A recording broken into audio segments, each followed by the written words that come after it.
Most days feel heavier than they should. It's usually not because of a big disaster. It's not like you lost your job or got terrible news. It's the small things piling up. You know what I mean? It's that tense conversation with your coworker that you can't stop replaying in your head. It's scrolling through social media and comparing your behind the scenes to someone else's highlight reel. It's being frustrated with yourself for not handling a situation as well as you wished you had. It's the traffic jam, the forgotten errand, the awkward silence in a conversation. None of these things are emergencies. None of them are life-ending catastrophes. But day after day they add up. They create this low-grade heaviness that we just carry around without even realizing it. You wake up tired even after 8 hours of sleep. You feel drained by 3 p.m. You go to bed with your mind still racing about things you can't change. Most people try to fix this by waiting. They tell themselves, I'll feel better when the weekend comes. Or once I get that vacation, I'll be fine. Or when my circumstances finally line up, then I'll feel lighter. But here's the truth, life rarely cooperates on our schedule. The weekend comes and goes, and Monday still feels heavy. The vacation ends, and you're back to the same stress. Your circumstances might improve, but new problems always seem to appear. The Stoics, ancient philosophers from Greece and Rome, knew a better way. They lived in difficult times. Wars, political chaos, plagues, personal losses. They faced real hardship, and yet they figured out something powerful. Feeling good isn't something you wait for. It's something you practice daily, in small, simple ways that have nothing to do with your circumstances changing. Today, we're looking at 6 simple Stoic habits to help you feel lighter and more at peace, no matter what the day brings. These aren't complicated philosophy lessons that require a degree to understand. They're practical tools you can use starting tomorrow morning. Even Marcus Aurelius, one of the most powerful men in history as Roman emperor, used these simple daily habits to stay calm. Imagine his life, running an empire, dealing with wars on multiple fronts, managing political enemies, facing a plague that killed millions. He had every reason to be stressed, anxious, and overwhelmed. And yet, his private writings, which he never intended for anyone else to read, are filled with simple, practical reminders to himself. Ways of thinking, ways of starting the day, ways of ending it, that kept him steady and genuinely at peace, even while everything around him was difficult. These aren't complicated philosophy lessons, they are practical tools. Let's look at them one at a time. Habit 1. Find one good thing before you get out of bed, before your feet hit the floor, and before you check your phone. Take 30 seconds to think of one small, real thing you are grateful for. Not something huge and abstract like, I'm grateful for world peace. Something small and real that's actually in your life right now.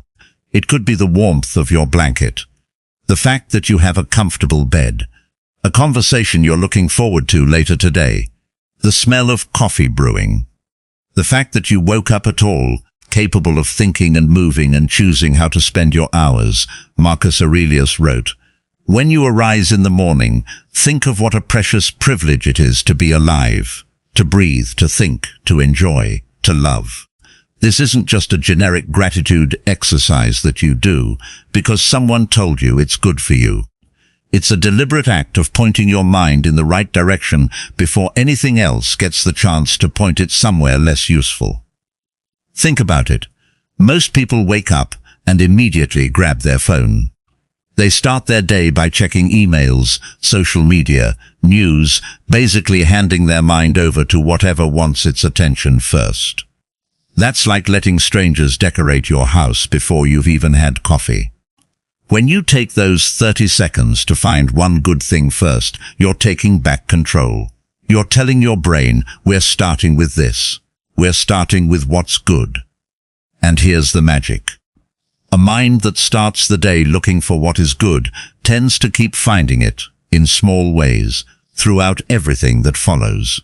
You'll notice the barista smiled at you. You'll appreciate the sunlight through the window.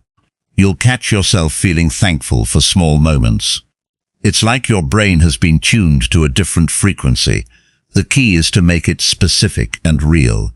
Don't just think, I'm grateful for my family. Think, I'm grateful that my daughter texted me good morning.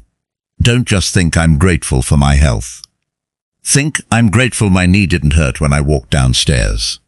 The more specific you are, the more real it feels, and the more it actually shifts your mood. Habit 2. Ask yourself, is this in my control? When something goes wrong or someone upsets you, pause.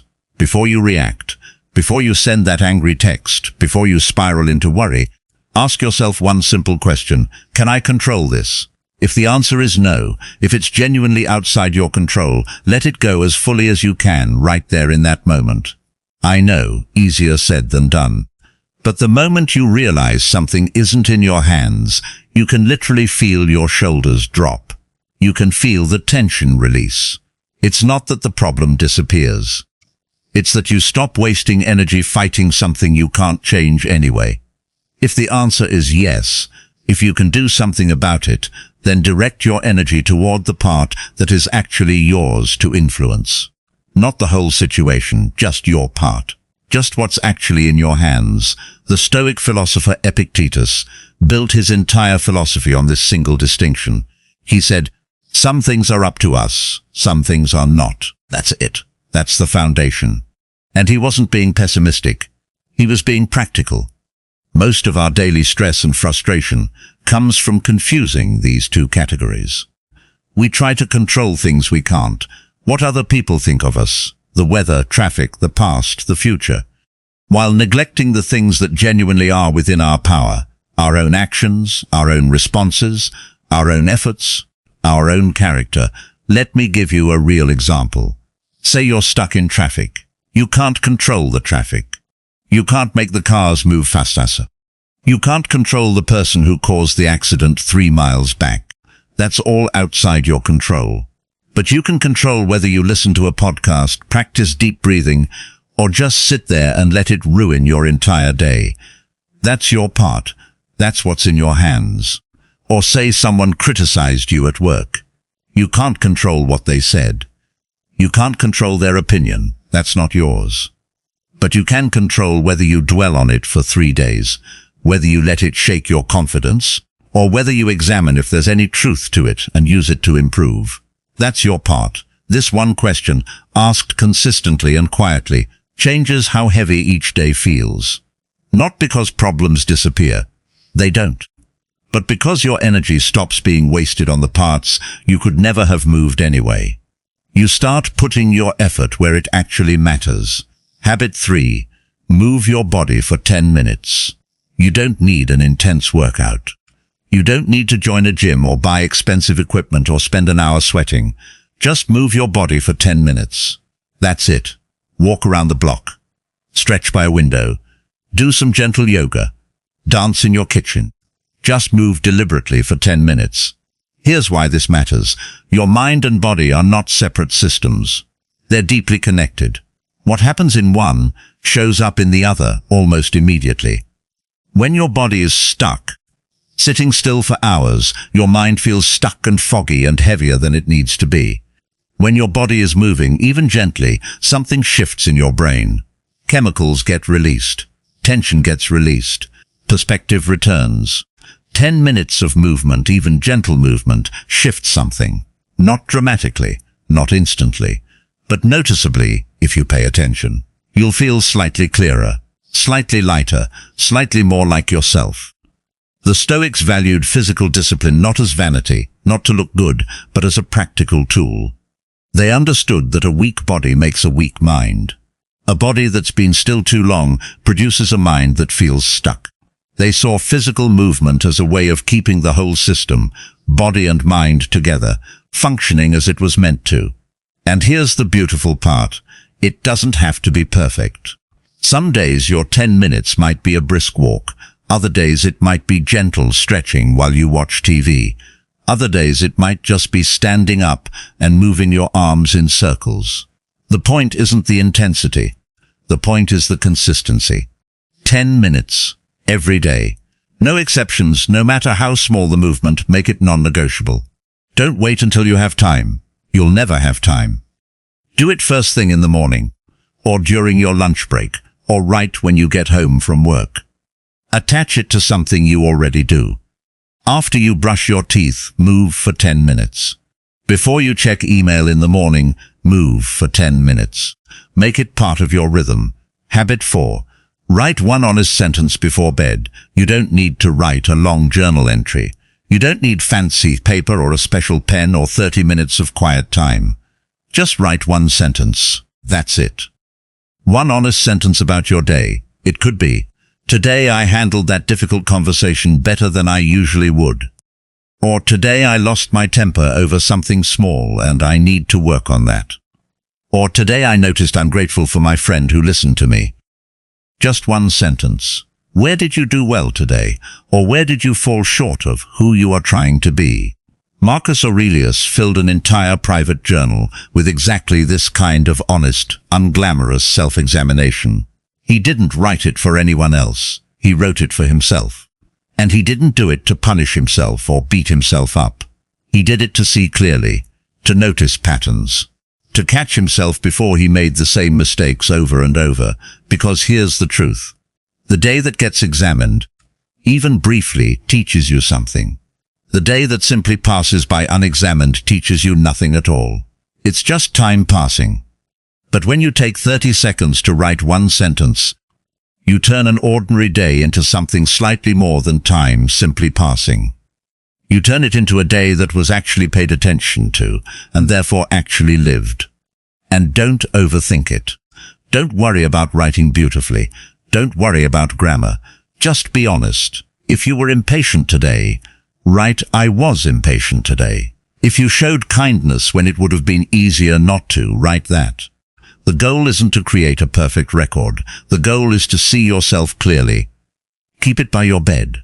Write it right before you go to sleep. Make it the last thing you do. It takes 30 seconds.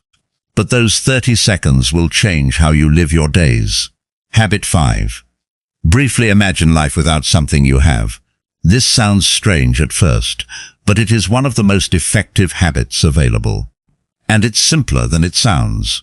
Take a few minutes, maybe while you're drinking your morning coffee or walking to your car, and genuinely imagine not having something you currently have. It could be your health. Imagine waking up and not being able to walk or see or think clearly. It could be the person sleeping in the next room. Imagine they weren't there. Imagine life without them. It could be your ordinary, unremarkable day that is simply happening uninterrupted. Imagine if chaos had entered your life instead. Now, I know what you're thinking. This sounds depressing. It sounds like you're trying to make yourself anxious. But that's not the point at all. The point is to restore appreciation. Seneca wrote, "He is a wise man who does not grieve for what he has not, but rejoices for what he has." Here's the problem. The mind habituates quickly. It gets used to things. It stops noticing what is present and starts fixating on what is missing. You got the job you wanted, and within 6 months, you're only thinking about the promotion you don't have yet. You have a loving partner, and within a few years, you're only noticing their flaws. You have your health, and you only think about it when it's gone. This is normal. It's how our brains work. But it's also why we feel like we never have enough, why we're always chasing the next thing, why we feel ungrateful even when we have so much. This practice, briefly, deliberately imagining the absence of something you have, interrupts that habituation. It's like hitting the reset button on your appreciation. It returns you, quickly and reliably, to genuine appreciation for what is actually, right now, still yours. And the beautiful thing is, when you come back from that imaginary absence, you see what you have with fresh eyes. Your partner isn't just there, they're a gift. Your health isn't just normal, it's a privilege. Your ordinary day isn't just boring, it's peaceful. Do this for just 2 or 3 minutes. Pick one thing, imagine it's gone. Feel what that would be like. Then open your eyes and realize it's still here. And that changes everything. Habit 6. Decide who you want to be tomorrow. Before you go to sleep, make one simple promise to yourself for the next day. And I don't mean a to-do list. I don't mean I need to finish that report, or I have to call the doctor. I mean a character choice. A decision about who you will be. For example, tomorrow I will be patient when I get frustrated.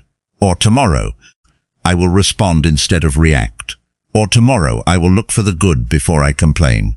Or tomorrow I will listen more than I speak. Just one simple decision, made before sleep. Written down if you want, or just held in your mind. Marcus Aurelius made this decision nightly in his journal, before ever facing the actual test the next day presented. He didn't wait until he was in the difficult moment to decide how he would handle it. He decided the night before.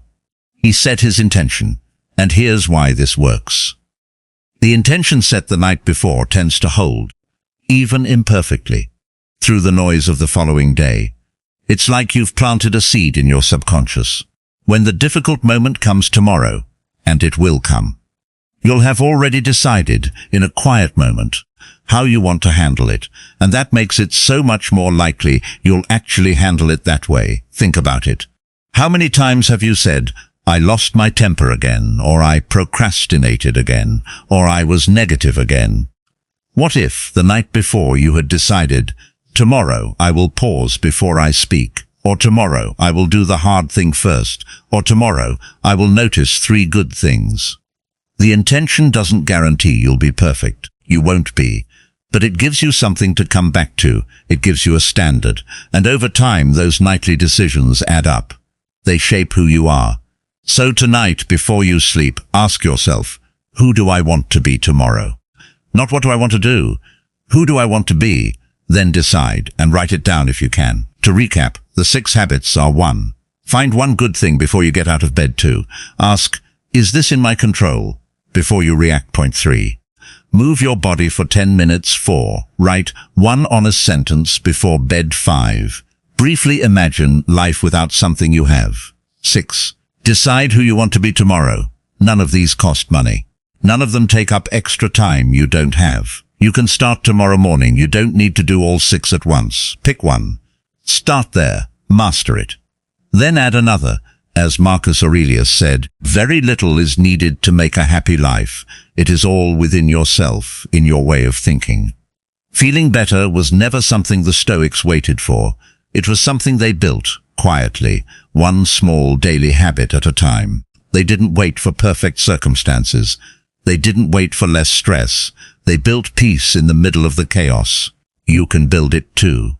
Starting tomorrow, with just one habit, don't wait for life to get easier. Build your peace, one small habit at a time. The heaviness you've been carrying doesn't have to be permanent. It's not your destiny. It's just a collection of unexamined days, unpracticed responses, and untrained thoughts. And all of that can change. Start small. Be consistent, be patient with yourself. And watch how, day by day, the weight gets lighter. If this gave you something useful to start with, share it with a friend who has been waiting for life to feel lighter, instead of building it themselves. Send it to someone who needs to hear that peace is possible, even when circumstances aren't perfect. Subscribe for new Stoic wisdom every single week.